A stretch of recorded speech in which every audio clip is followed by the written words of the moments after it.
Hello दोस्तों, स्वागत है आपका हमारे यूट्यूब चैनल सम्राट एजुकेशन में। दोस्तों, आज की इस वीडियो में आप लोगों को बीएससी एग्रीकल्चर फोर्थ सेमेस्टर की एक विषय entrepreneurship development and business communication का 10 मोस्ट इंपॉर्टेंट शॉर्ट क्वेश्चन बताने वाला हूं, जो कि एग्जाम के लिए आपके बहुत ही महत्वपूर्ण है।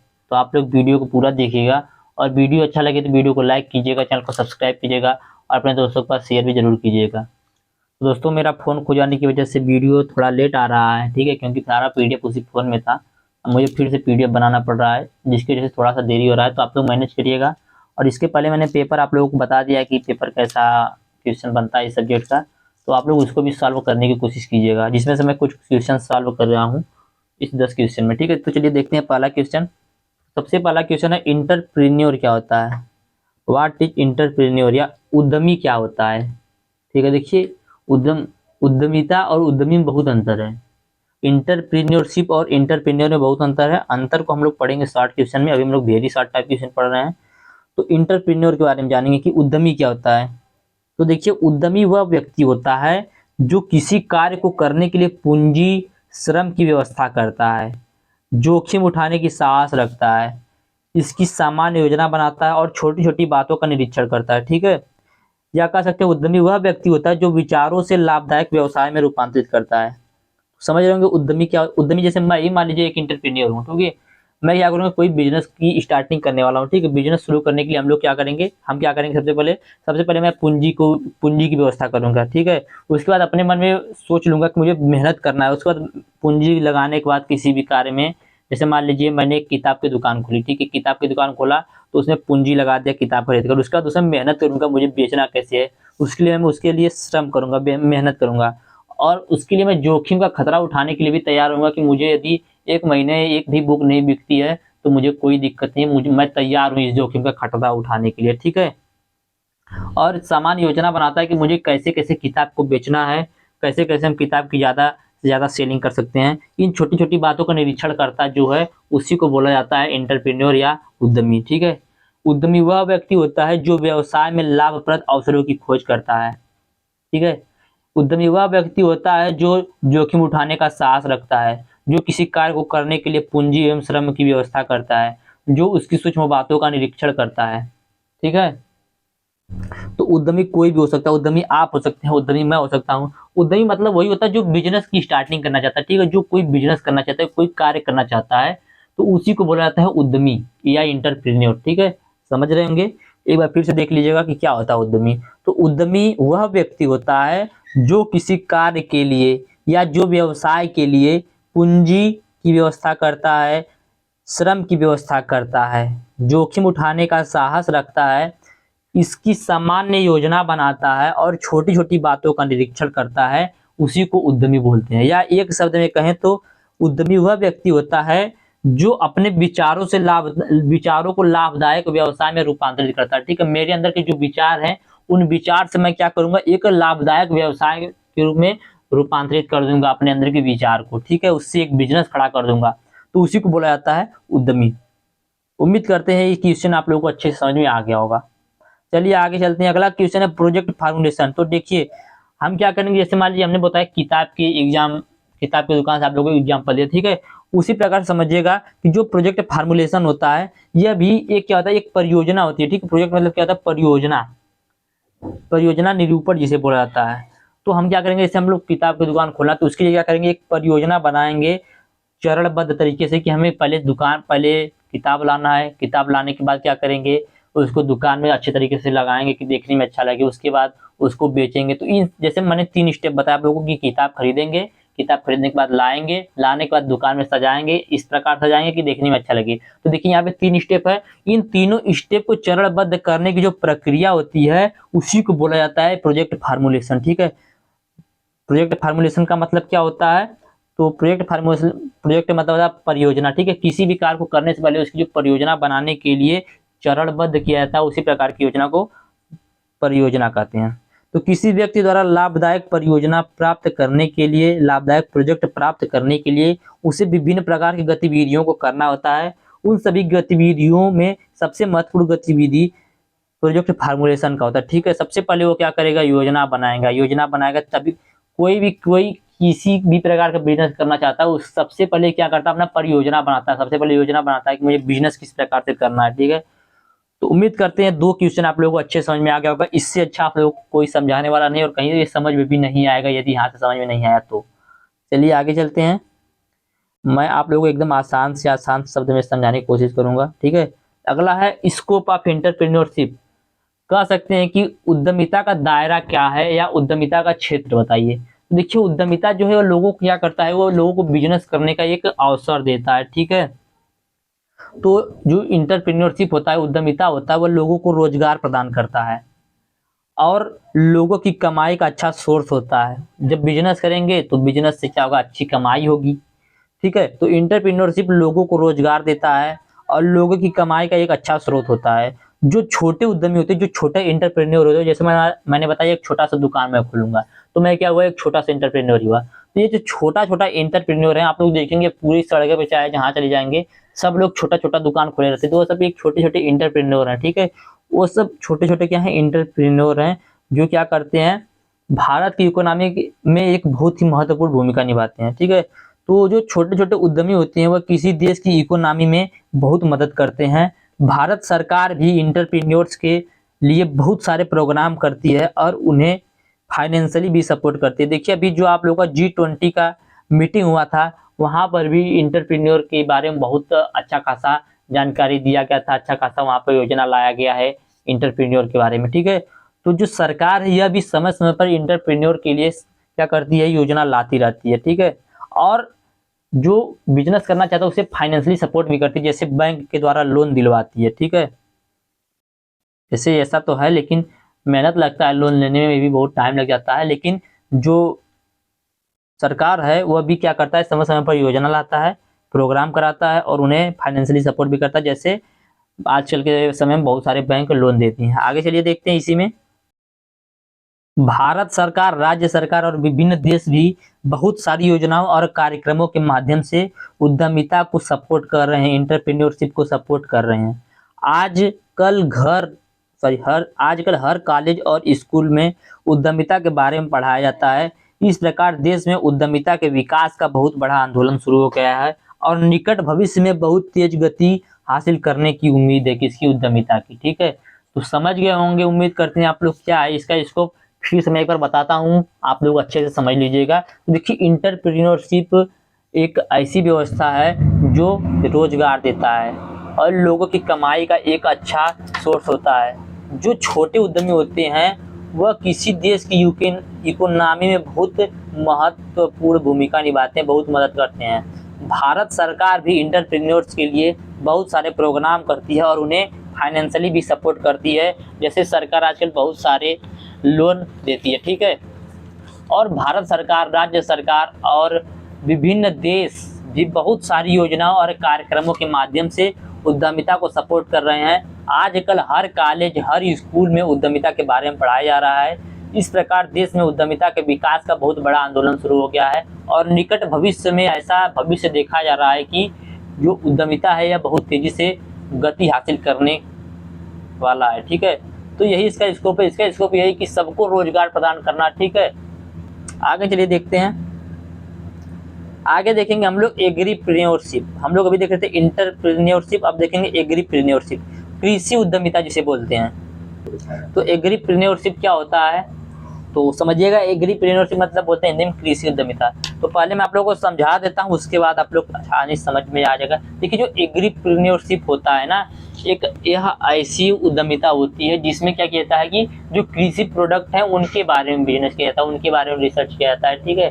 उनके कृषि से संबंधित बिजनेस स्टार्ट किया जाता है, तो उसी को बोला जाता है एग्रीप्रेन्योरशिप। तो कृषि उद्यमिता या एग्रीप्रेन्योरशिप कृषि क्षेत्र के भीतर व्यावसायिक विकास की अनुकूली और गतिशील प्रक्रिया है जो नवाचार और मूल्यवर्धन लाती है, मूल्य निर्माण में तेजी लाती है और टिकाऊ प्रणालियों के लिए भी अवसर प्रदान करती है जो समान सामाजिक प्रभाव का समर्थन करती है, ठीक है। नहीं समझ में आया?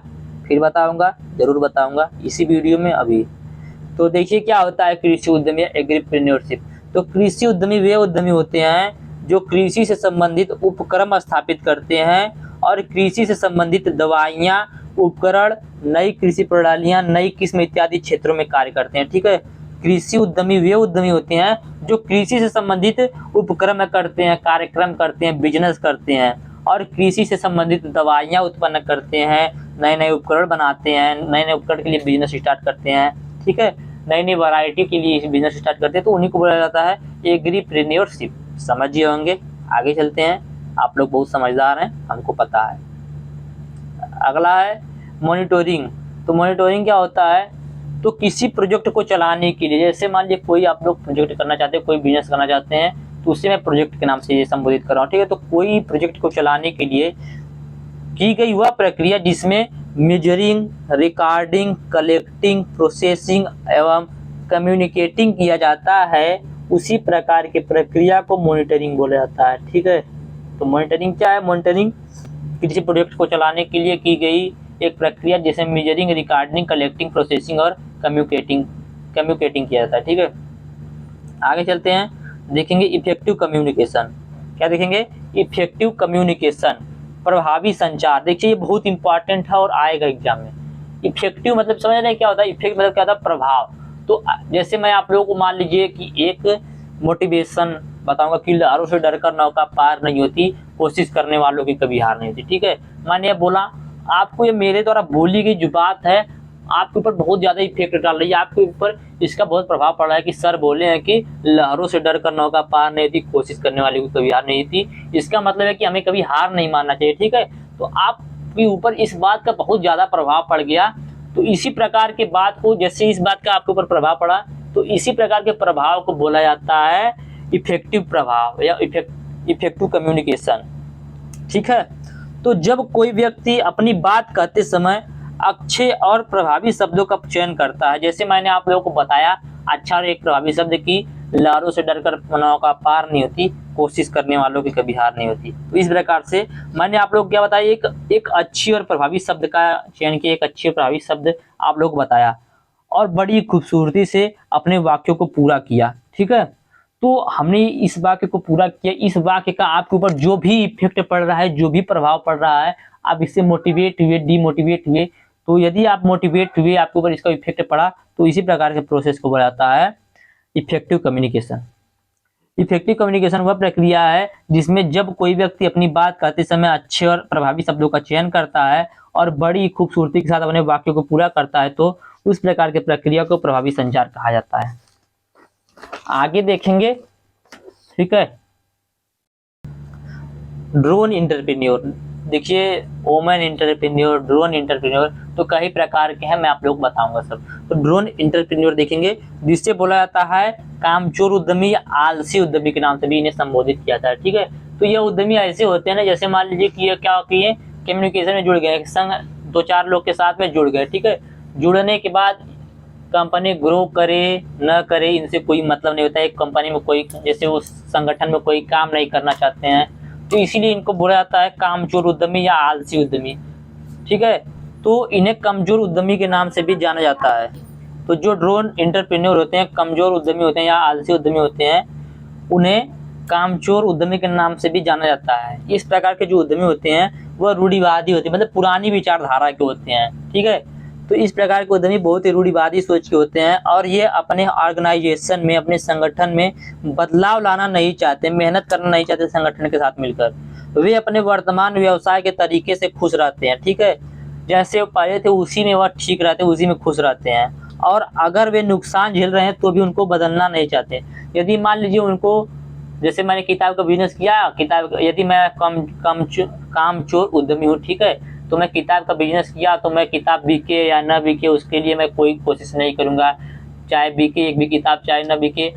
और क्या करूँगा, यदि मुझे उसमें नुकसान हो गया, मान लीजिए कोई मैं कापी 20 रुपये में खरीद के लाया हूँ बेचने के लिए और मैं उसे 15 रुपये में बेच रहा हूँ, मुझे 5 रुपये का नुकसान हो रहा है, लेकिन फिर भी उसका मेरे ऊपर कोई प्रभाव नहीं पड़ा है, फिर भी हम उसे बदलने की कोशिश नहीं कर रहे हैं, तो इस प्रकार के जो एंटरप्रेन्योर होते हैं, इस प्रकार के जो उद्यमी होते हैं, उनको बोला जाता है कामचोर उद्यमी। ठीक है, तो ये ऐसे उद्यमी होते हैं जिन्हें बदलाव पसंद नहीं होता, इन्हें ओल्ड स्कूल के नाम से भी जाना जाता है। ठीक है, यह उत्पादन और प्रणालियों को अपने पारंपरिक या रूढ़िवादी तरीकों से व्यवसाय करना चाहते हैं। ऐसे लोग जो होते हैं वह व्यवसाय करने के पुराने तरीकों को भी गौरव और परंपरा से जोड़ती है। अब जैसे मान लीजिए मेरी किताब की बिक्री नहीं हो रही है, ठीक है, तो क्या करेंगे, बिक्री नहीं हो रही है तो हम क्या करेंगे, सोचेंगे कि भगवान की महिमा से बिक्री नहीं हो रही है, तो ये सब क्या हो गया, ये सब हम भी लोग इसको अपने धर्म में जोड़ दे रहे हैं, ठीक है। तो इस प्रकार से जो पुराने जमाने के सोच वाले होते हैं उन्हीं लोगों को बोला जाता है ड्रोन एंटरप्रेन्योर। आगे चलते हैं, देखते हैं अगला क्वेश्चन, प्रबंधक मैनेजर क्या होता है, ठीक है। तो एंटरप्रेन्योरशिप में मैनेजर की एक अहम भूमिका होती है। मैनेजर एक महत्वपूर्ण भूमिका निभाता है एंटरप्रेन्योर में। मैनेजर क्या करता है, मैनेजर का कार्य क्या होता है, मैनेजर क्या होता है, तो वह व्यक्ति जो संगठन को नियंत्रित और प्रशासित करने की जिम्मेदारी लेता है उसे प्रबंधक के रूप में जाना जाता है। जैसे मान लीजिए कि मैं एक प्रबंधक हूँ, ठीक है, तो जैसे एक संगठन है, उस संगठन का मैं प्रबंधक हूँ, तो संगठन में जैसे कोई भी कार्य होगा तो आप लोग एक बार प्रबंधक से पूछेंगे। संगठन में किसी से झगड़ा हो गया तो आप लोग क्या करेंगे, प्रबंधक के पास आएंगे, बताएंगे। इसमें जो प्रबंधक होता है उसकी जिम्मेदारी होती है पूरे संगठन को नियंत्रित करना, संगठन किस प्रकार से कार्य कर रहा है, कैसे कर रहा है, तो इस प्रकार से नियंत्रित करने की प्रक्रिया जो होती है वह प्रबंधक करता है, मैनेजर करता है। तो प्रबंधक वह व्यक्ति होता है जो संगठन को नियंत्रित और प्रशासित करने की जिम्मेदारी लेता है, ठीक है। आगे देखेंगे सप्लाई चेन मैनेजमेंट। तो देखिए ये भी बहुत ही महत्वपूर्ण एग्जाम में आएगा, 90% एग्जाम में आएगा ये क्वेश्चन, सप्लाई चेन मैनेजमेंट। तो सप्लाई चेन मैनेजमेंट को बोला जाता है, तो सप्लाई चेन मैनेजमेंट को हिंदी में बोला जाता है आपूर्ति श्रृंखला प्रबंधन, ठीक है। तो इसका मतलब क्या होता है, जैसे फिर समझिएगा, मैंने एक बिजनेस चालू किया किताब का, ठीक है। किताब करने के बाद अब मान लीजिए फ्लिपकार्ट का मैं एजेंट बन गया हूँ, ठीक है, फ्लिपकार्ट का एजेंट बन गया। उसके बाद यहाँ से मुझे कोई बुक ऑर्डर किया, जैसे मान लीजिए इसी सब्जेक्ट का कोई मुझे बुक ऑर्डर कर दिया, entrepreneurship development and business communication का। तो इस किताब को यहाँ से लेकर मेरा जो ग्राहक है वहाँ तक जाने के लिए जो भी प्रोसेस होता है, बीच में जो भी प्रोसेस होता है, इसी प्रकार के प्रोसेस को बोला जाता है सप्लाई चेन मैनेजमेंट या आपूर्ति श्रृंखला प्रबंधन, ठीक है। समझिएगा, एकदम आसान है, आसानी समझ में आ जाएगा क्योंकि आप लोग बहुत समझदार हैं, ठीक है। तो सप्लाई चेन मैनेजमेंट में अपने स्रोत से ग्राहक तक माल और सेवाओं के फ्लो को मैनेज किया जाता है। यह तैयार हुए प्रोडक्ट को शिपिंग के लास्ट स्टेज तक को स्मूथ बनाने का मैनेजमेंट होता है। यह सीएम का मुख्य उद्देश्य होता है। यह सीएम मतलब होता है सप्लाई चेन मैनेजमेंट। देखिए एक नंबर में दे सकता है एससीएम, तो इसका पूरा नाम होता है सप्लाई चेन मैनेजमेंट। तो यह सीएम का मुख्य उद्देश्य होता है कि बिना किसी समस्या के ग्राहकों तक प्रोडक्ट को पहुंचाने की प्रक्रिया को अधिक आसान बनाना। यह कह सकते हैं कि यह एक मैनेजमेंट है जिसमें सही प्रोडक्ट को सही समय में सही मात्रा के साथ सही उपभोक्ता तक डिलीवर करना, ठीक है। अब जैसे फिर समझिएगा, मान लीजिए मैंने सब्जी उगाई है, ठीक है, मुझे सब्जी को लेकर जाना है सब्जी की मंडी में, वहाँ पर ले जाना है। यहाँ से उगाने के बाद यहाँ तक ले जाने में बीच में जो भी प्रोसेस होगा, इसी प्रोसेस को बोला जाता है सप्लाई चेन मैनेजमेंट। तो देखिए यहाँ से यहाँ तक जाने में एक चेन बना है। पहले क्या हुआ, मैंने सब्जी की बुआई की, बुआई करने के बाद सब्जी को तोड़ा गया, एक चेन बन गया। तोड़ने के बाद क्या किया, उसकी धोला गया, सब्जी को धुला गया, तो दूसरा चेन बन गया। उसके बाद उसको अच्छे तरीके से व्यवस्थित किया गया कि सब्जी ले जाने में खराब ना हो, तीसरा चेन बन गया। इस प्रकार से जाते जाते 3 से 4 चेन बन जाते हैं। तो इन्हीं प्रकार के जो चेन बनते हैं उन्हीं को बोला जाता है सप्लाई चेन मैनेजमेंट, ठीक है। तो उम्मीद करते हैं 9 क्वेश्चन मैंने बताया आप लोगों को अच्छे समझ में आ गया होगा। आगे देखते हैं अगला क्वेश्चन, समस्या समाधान का क्या अर्थ है, what does problem resolution mean, ठीक है। तो समस्या का मतलब क्या होता है, समस्या मतलब यह होता है, अब जैसे मान लीजिए मैं आप लोगों को रोज पढ़ा रहा था, आज मेरा फोन चोरी हो गया तो यह एक समस्या है मेरे लिए, ठीक है। तो यही समस्या होता है, आप लोग बिजनेस कर रहे हैं, नुकसान हो गया तो यह क्या, यह एक समस्या हो गया। तो समस्या अर्थात जब कोई कार्य या प्रक्रिया संस्थान की अपेक्षाओं के अनुसार परिणाम नहीं दे रहा हो तथा किसी कार्य के परिणामों को उन्नति की ओर अग्रसर करना होता है, ठीक है। अब मैं सोचा, दुकान खोलने से पहले मैंने एक योजना बनाई थी किताब की कि मैं एक दिन में 1000 रुपये की बिक्री कर लूंगा। अब 1000 की बिक्री जगह 200 रुपये की बिक्री हो रही है, तो यह क्या, यह है एक मेरे लिए समस्या है, ठीक है। तो इसी को बोला जाता है समस्या। समस्या का अर्थात जब कोई कार्य या प्रक्रिया संस्थान की अपेक्षाओं के अनुसार परिणाम नहीं दे रहा हो तथा किसी कार्य के परिणामों को उन्नति की ओर अग्रसर करना होता है। समाधान उस प्रक्रिया के परिणामों को अपेक्षानुसार उपलब्ध कराना आता है, उसी प्रक्रिया में सुधार करना ही कहलाता है, ठीक है। तो मैं इस प्रकार की प्रक्रिया करूंगा कि हमारा जो किताब है दिन में 1000 रुपये की बिक्री होने लगी हमारी दुकान पे। तो इस प्रकार के प्रोसेस को बोला जाता है प्रॉब्लम रिसोल्यूशन। तो उम्मीद करते हैं सभी क्वेश्चन आप लोगों को 10 अच्छे समझ में आ गए होंगे। यदि आप लोगों को वीडियो अच्छा लगा तो वीडियो को लाइक कीजिएगा, चैनल को सब्सक्राइब कीजिएगा और अपने दोस्तों के पास शेयर भी जरूर कीजिएगा। धन्यवाद। जय हिंद।